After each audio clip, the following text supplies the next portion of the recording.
part of why I really wanted to get you on is because we've got, I mean, when the United States, something happens there, it ripples over into Canada. I mean, we've got some Yeah. differences. We've got some cultural differences, legislative ones, but still we share our issues. And the big debate on both countries right now is firearm control. That always happens whenever there's a terrible tragedy, as there was in Texas. Down there, you guys are really discussing whether you can start infringing, I guess, on the Second Amendment or not with some controls. Up here, we've always been heavily controlled, but our prime minister has reacted by cracking down even harder now, and it looks like they're working towards banning all legally owned handguns in Canada in response to something that never even happened up here. Yeah. But, where do we go from there? I guess, like, I'll just start out, though, there is a problem. I mean, I think it's hard to deny whether it's cultural or where do we go with it. But, I mean, there's not really many developed nations that are dealing with such, even if they're sporadic and horrifying, shootings like that in schools. Like, where do we look to try and reduce those and stop that sort of thing from happening?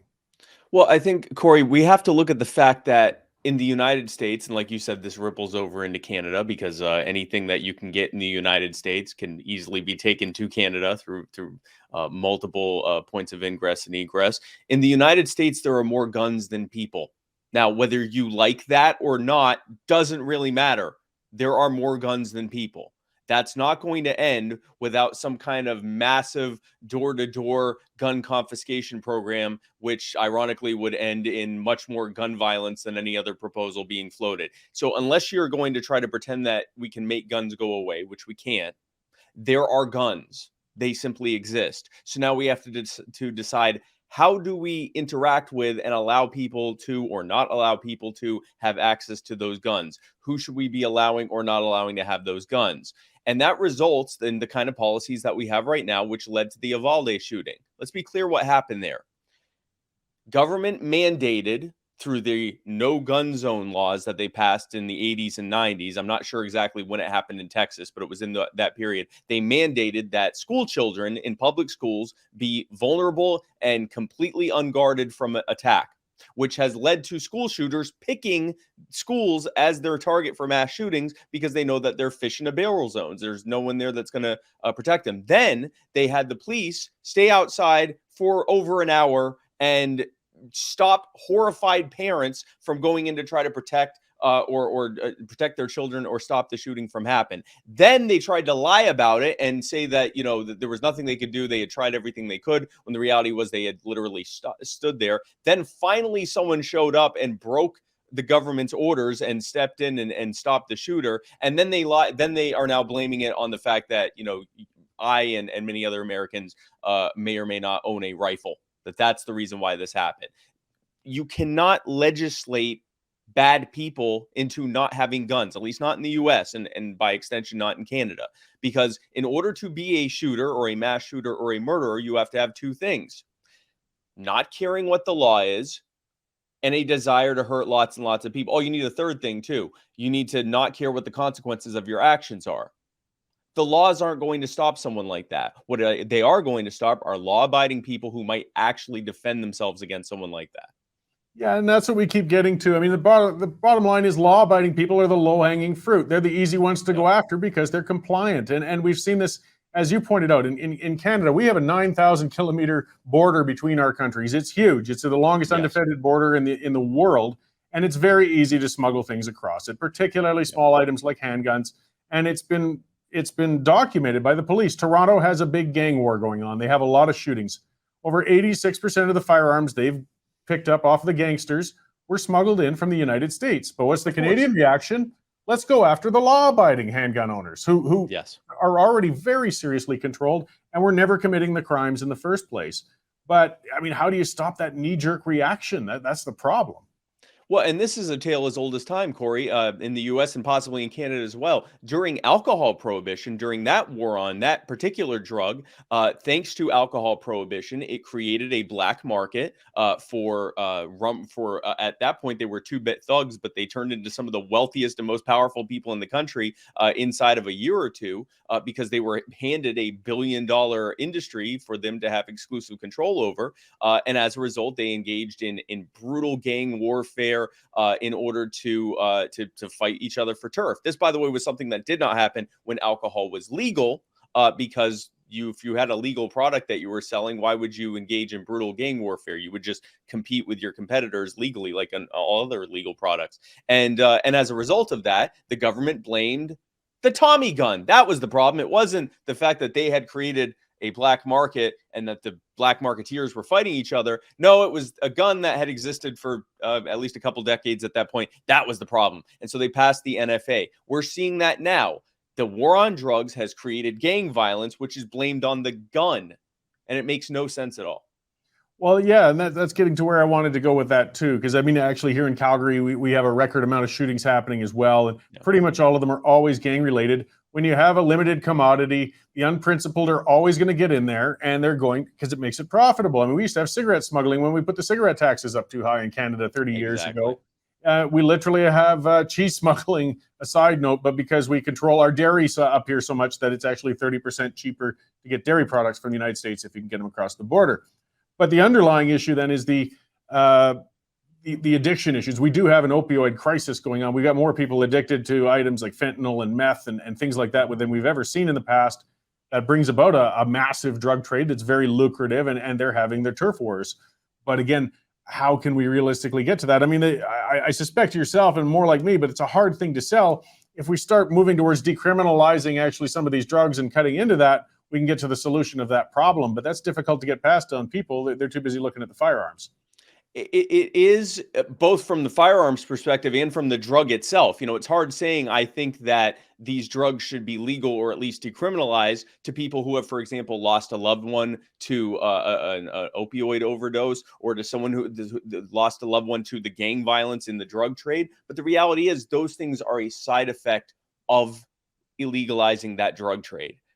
Or at least it's been greatly made worse by that. I mean, tens of thousands of people die from alcohol poisoning every year in the U.S., and it's an absolute tragedy, right? But we've already learned, and we don't even talk about the suggestion of making it illegal because we already learned our lesson with it. We know that that doesn't make it any better. It makes it worse. When you treat a health problem, which is what addiction and overdose is, when you treat it as a criminal problem, you now create a much larger criminal problem. You create a criminal trade. You create violence related to that criminal trade. You create massive cartels that pay off government officials to look the other way, which makes them more corrupt in everything else. They don't stop being corrupt on the other things. So you have a more corrupt government, you have more violent trades, and you have people that have a legitimate health problem that are being treated like criminals or not being treated at all and end up dying in the streets as a result of it. That's not fixing anything. And it's certainly not fixing the gun violence problem. Yeah, so I mean, a lot of it's not just health, but it's mental health, and it should be bundled. I mean, actually, I think as a world, we're getting better at losing that stigma. A person with a mental health issue is just as sick as somebody who has type 1 diabetes. They can't help it. It needs treatment. But and that's the root of where we got to go with these addiction issues. I mean, a lot of people are trying to self-medicate for an untreated mental health problem, things such as that. But getting further, can that be tied a little bit? Because the thing that mystifies so many of us, again, is what is compelling. I mean, we'll never know for sure, but somebody to get up and say, I want to go out into a school and start shooting children. I mean, we see them sporadically. It's going to happen, but it just, is it a perception that we're seeing this more now, or are there really more of these shootings happening? So if you look at the data, the number of murders, including murders by gun, have been kind of, at least in the US, I don't know the Canadian stats, so these could be completely wrong for Canada, but in the US, they've been kind of slowly dropping. They reached a peak in the 1960s and 70s. Some would argue because of the massive gun control that had happened in the 60s and 70s that it reached a peak around then because a record number of Americans were unable to legally defend themselves.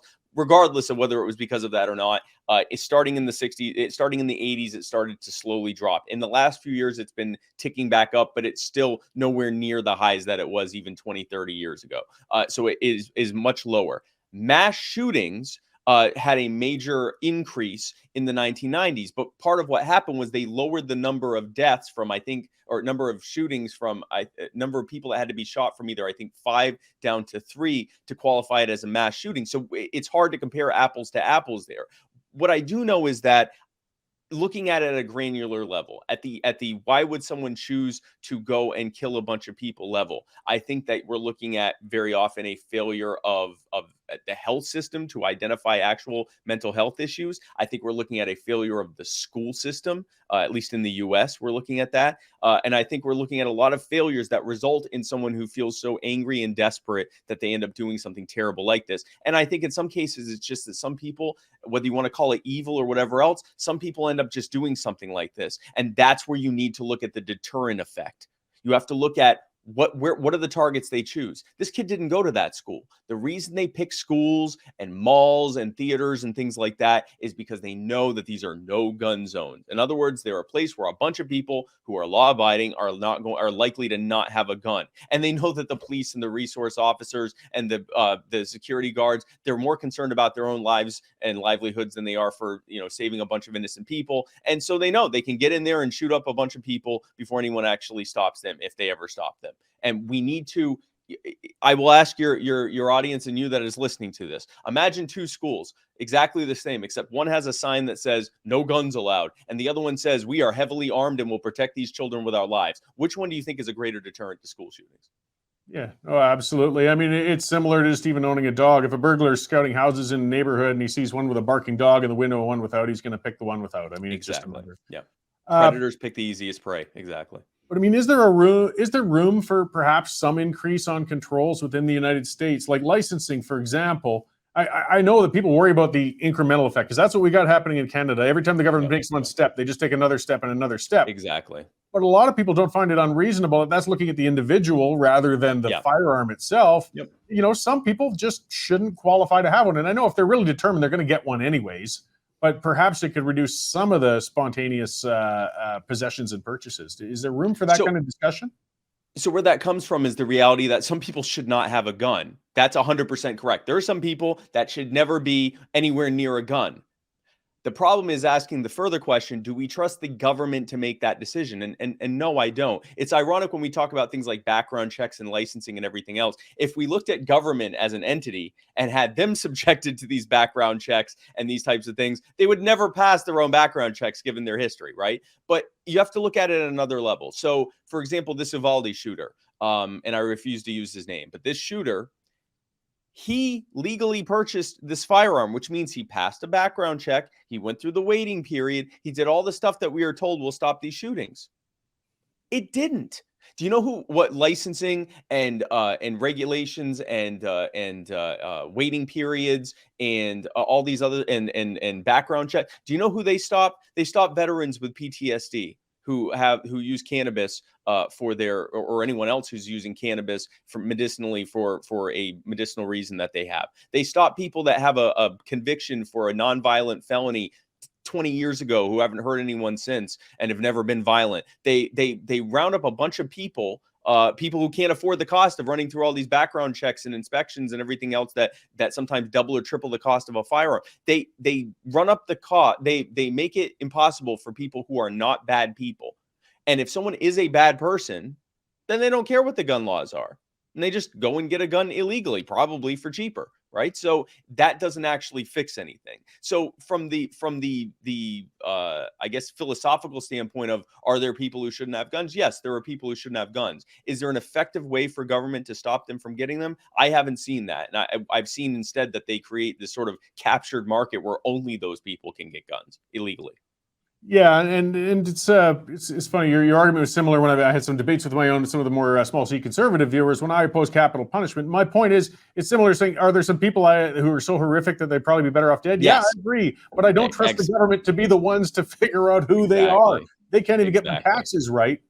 I don't want them to be the only ones armed in the nation as well. I mean, that's where you get into some very serious difficulties. Just to kind of close off, though, as you were saying, where's proposed solutions can become bigger than the problem. I saw you respond to a tweet. I forget his name now. The fellow from Star Trek there, who I kind of like, George Takei. Yes, George Takei. Where he was talking about, let's take all the AK or AR-15s and send them over to Ukraine. Just kind of a vacuous celebrity sort of tweet. But where you pointed out, well, how much damage would be caused if you really actually try to go door to door and seize every AR-15 in the country? You're going to cause more shootings than we ever imagined. So yes, and in order to, I love watching in this case the progressives. They fully are on board with giving millions, tens of millions of unregistered, untraceable machine guns to an entire country of people right now, or any kind of gun, rifles, machine guns, advanced weapon systems, javelin missiles, long range weapon systems. Surely that'll never come back to bite us like any of the other times that we've handed off billions of dollars of weapons, right? But, you We're great know, with the that's Taliban. okay. But allowing I'm sorry? It worked great with the Taliban. It worked great with the Taliban. It worked great with all these freedom fighters that we've armed in the past, like the Mujahideen in Afghanistan. They'll never come back to bite us, right? But at the same time, your neighbor who just wants to be able to defend their home absolutely should not have a semi-automatic rifle, because a bad guy who would have gotten that gun, regardless of the laws, did something bad, something terrible and unspeakable and absolute travesty. But that's the fault of my neighbor who has a gun. But these other people over there, they should have machine guns and whatever else they can have. It is a cognitive dissonance that I hope resolves itself soon. Yeah, well, people are trying to apply simple solutions to a very complicated problem, and they want a quick fix and an easy fix where there just isn't one to be had. So I mean, I just hope we can keep having these rational discussions while we maintain what individual rights we have. I assure you, at least you're nowhere near where we are up in Canada with where things are going right now. It's getting ludicrous up here. But I appreciate you coming on to talk to us about that and just to offer a good reasoned liberty point of view on it. I always do like seeing that perspective rather than some of the traditional conservative liberal sort of things. We got to look at the individuals. So where can we find more information about you and what you're doing these days, Cohen? Sure, absolutely. So my website is spikecohen.com. You can find me on all social media at Spike Cohen. I've recently started an organization called You Are the Power. We do grassroots, localized, single issue advocacy. And that's if you are involved. And if you're an American citizen, I just realized I'm talking to a bunch of Canadians. So You Are the Power is a political action committee. So we're not actually able to take any contributions from Canadians. But if you're interested in seeing what we're doing, you can go to youarethepower.net. And if you're an American, you can join us and become a part of it as well. But if you just want to follow me and see what I'm talking about, Spike Cohen on all the major socials. And thank you again for having me on, Corey. Right on. Thank you. I appreciate it. And like I said, there's a lot of resources that we can still share and appreciate up here in Canada and see what's going on. So thanks again. I hope we get to talk again soon, perhaps on something a little less dark than this. Yes, hopefully so. Yeah. All right.